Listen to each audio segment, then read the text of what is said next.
আসসালামু আলাইকুম দর্শক। আজ আলোচনা করব সুস্থ থাকতে প্রতিদিন সুষম খাবার কি মানের বা কি ধরনের সুষম খাদ্য খাওয়া জরুরি সে বিষয়ে। প্রথমেই আমরা শাকসবজির বিষয়টা উল্লেখ করতে হয়, কারণ শাকসবজি শরীরের সব ধরনের পুষ্টি সরবরাহ করে থাকে। প্রতিদিন অন্তত 2 থেকে 3 ধরনের শাকসবজি খাওয়া প্রয়োজন। তার মধ্যে রয়েছে লাউ, করলা, গাজর, ফুলকপি ইত্যাদি। এছাড়াও স্ক্রিনে দেওয়া এ ধরনের সকল ধরনের শাকসবজি, ফুলকপি, বাঁধাকপি, মিষ্টি কুমড়া, গাজর, ঢেঁড়স, পটল ইত্যাদি যত ধরনের শাকসবজি পাওয়া যায় সবগুলোই আপনি খেতে পারেন। শাকসবজিতে প্রচুর ভিটামিন, মিনারেল, ফাইবার ইত্যাদি পুষ্টি উপাদান থাকে, যেগুলো রোগ প্রতিরোধ ক্ষমতা বাড়ায় এবং শরীরকে সুস্থ ও স্বাভাবিক রাখতে সহযোগিতা করে। এরপরে 2 নম্বরে ফল। সব ধরনের ফলমূল খেতে পারেন। তার মধ্যে আমি মনে করি যে বাংলাদেশের মতো মানুষের জন্য সিজনাল ফল যেমন আম, তারপরে হচ্ছে কাঁঠাল, কলা, লিচু, পেয়ারা ইত্যাদি ইত্যাদি ফল যেগুলো আপনার কাছে সহজলভ্য সেগুলো খেতে পারেন। পেয়ারার মধ্যে প্রচুর পরিমাণ ভিটামিন সি আছে, যেগুলো রোগ প্রতিরোধ ক্ষমতা বাড়ায়। পাশাপাশি আপনি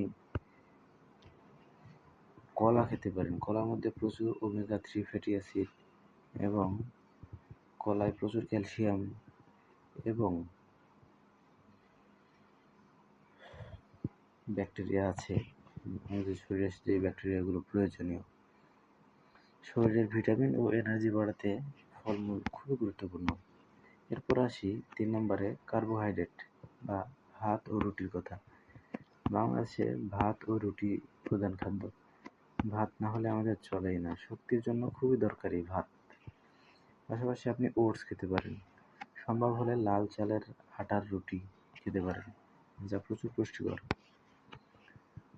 প্রতিদিন নিয়ম করে প্রোটিন খাবেন, যেমন বিভিন্ন ধরনের ডাল, মসুর ডাল, ছোলা, বিভিন্ন ধরনের ডাল, বুটের ডাল এগুলো খেতে পারেন। পাশাপাশি আপনি ডিম, মাছ, মুরগি এগুলো খাবেন, শরীরের পেশি ও শক্তি বাড়াতে সহযোগিতা করে। এরপর আসি 5 নম্বরে ক্যালসিয়ামের কথা।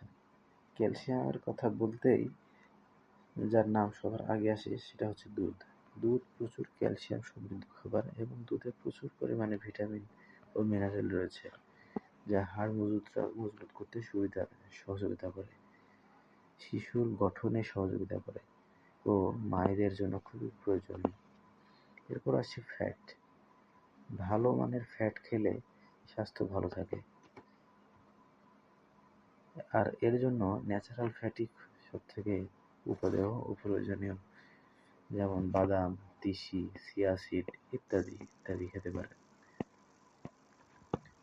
ফ্যাট মস্তিষ্ক ভালো রাখে এবং হৃদযন্ত্র ভালো রাখে।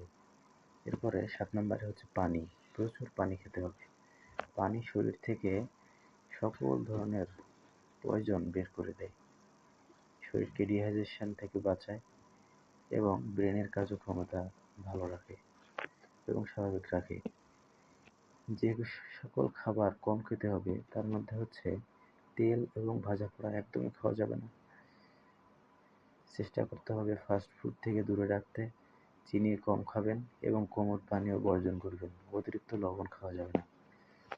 সহজ দৈনিক ডায়েট প্ল্যান হিসেবে আপনি সকালে খেতে পারেন রুটি, ডিম ও ফলমূল। দুপুরে খাবেন ভাত, ডাল, শাকসবজি, মাছ, মাংস ইত্যাদি এবং বিকেলে নাস্তায় রাখতে পারেন ফল ও বাদাম।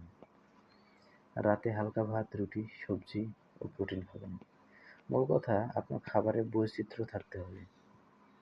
বিভিন্ন ধরনের খাবার খাবেন, তাহলে শরীর সুস্থ থাকবে ও আপনি ভালো থাকবেন। ধন্যবাদ। লাইক ও সাবস্ক্রাইব করে পাশে থাকবেন। আসসালামু আলাইকুম।